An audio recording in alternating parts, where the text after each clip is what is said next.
Functional requirements define the basic system behavior. Essentially, they are what the system does. They will represent what the system must do and what the system must not do, and how the system should respond for a particular input based upon the inputs given by the user. And it totally dependent on the behavior of your system. And these functional requirements are most essentially needed for each and every product. If the functional requirements are not there, then keep in mind that the product will not work effectively.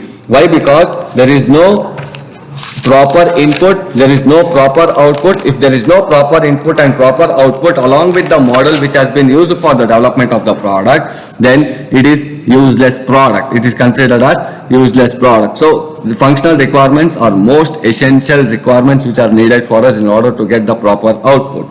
Let us take an example here, library management system. Like we can take it as a universal library management system.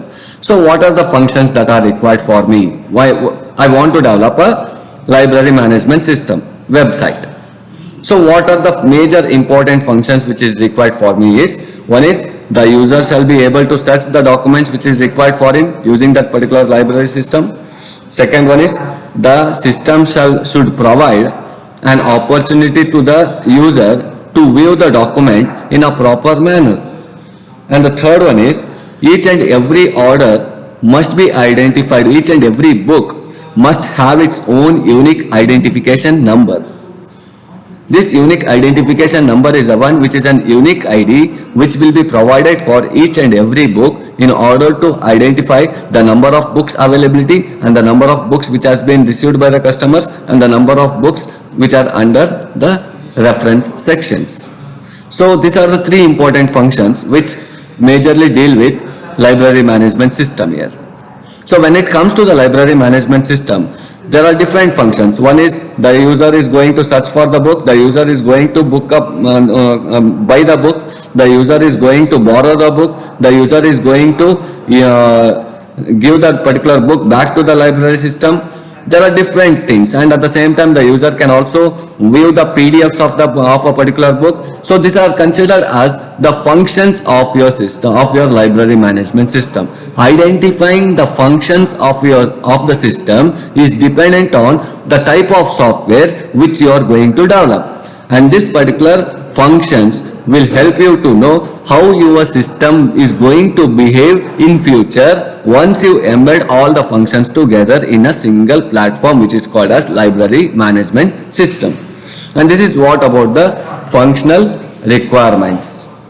Whereas the non-functional requirements are those which doesn't directly get connected with the functions, directly connected with the functional requirements. Instead, these are considered as the constraints. These are considered as the constraints on the services or functions offered by the system. These are considered as the constraints on the services or functions offered by the system, and this depends upon the time constraints, constraints on the development process, and also standards.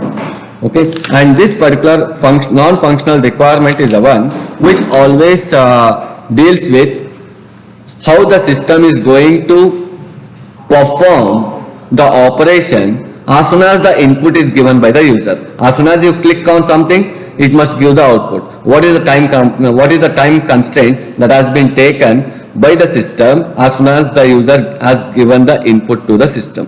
So if I give the input, what is the expected time for an output will be identified.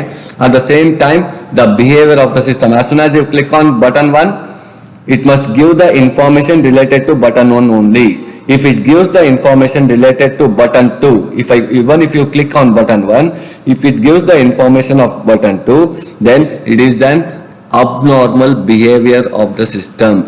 Behavior of your system depends upon normal behavior and abnormal behavior of your system.